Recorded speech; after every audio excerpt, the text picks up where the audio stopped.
Dejstvo je, da je društvo pač spremljalo ravnanje elektrodistributerjev, ker je pač sumilo, da bo seveda prišlo do uresničitve tiste napovedi, ki so jo v času prejšnje akcije dali, torej da bodo poskušali normalno ali podražiti ceno električne energije oziroma na nek način si povrniti tisto, kar je bilo gospodinjstvo vrnjeno zaradi pač njihovega nezakonitega ravnanja.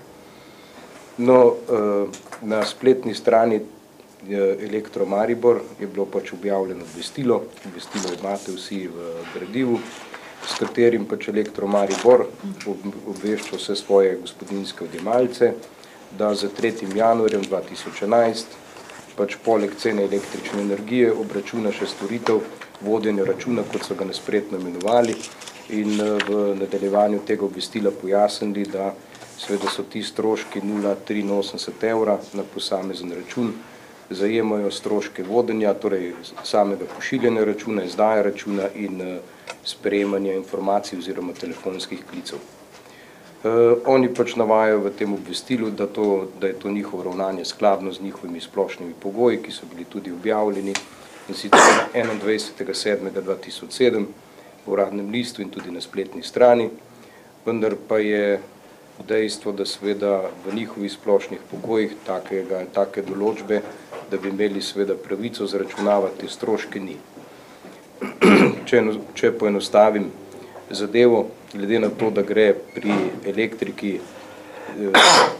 električni energiji le za dobrino oziroma storitev, ki je regulirana, je po uredbi vlade, na podlagi uredbe vlade so bili objavljeni tudi splošni pogoji v Uradnem listu, to je Uradni list 126/2007, imate tudi kopijo tam, in sicer 31.12.2007, kjer so določene obvezne sestavine pogodbe in obveznosti, kako lahko elektrodistributer ravna. No, ta uredba vlade določa v svojem 46. členu, da je sestavni del pogodbe, ki jo sklene elektrodistributer za posameznim odjemalcem, tudi cena.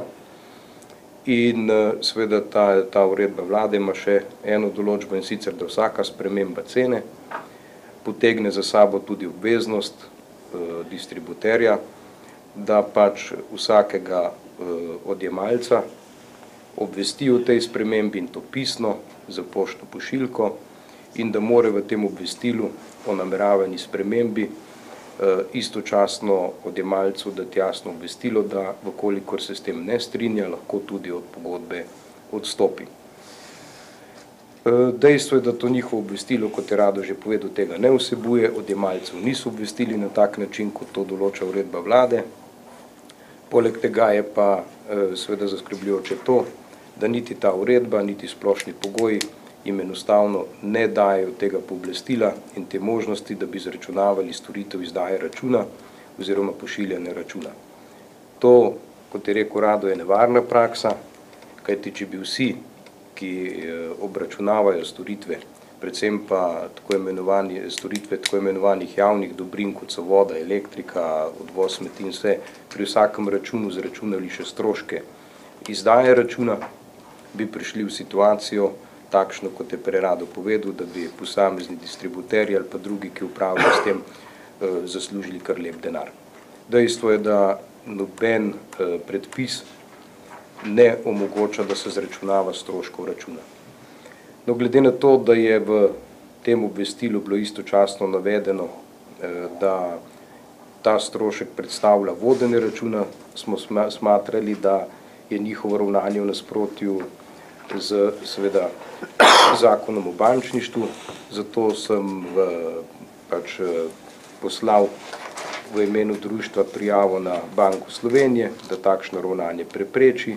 Istočasno pa v petek smo osebno vložili prijavo tudi pri Tržnem inšpektoratu in pri Uradu za varstvo konkurence.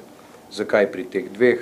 Zato, ker Tržni inšpektorat je dolžen ukrepati, ker gre za kršitev zakona o varstvu potrošnikov, ki seveda jasno določa, da vsakakršni splošni pogoji ali ravnanje nekoga, ki posluje na trgu in seveda posluje s potrošniki in poskuša enostransko spremeniti pogoje blaga ali storitev, je pač prepovedano. Tukaj gre za seveda povsem enostransko spremembo cen in obračunavanje stroška, ki seveda ni upravičen.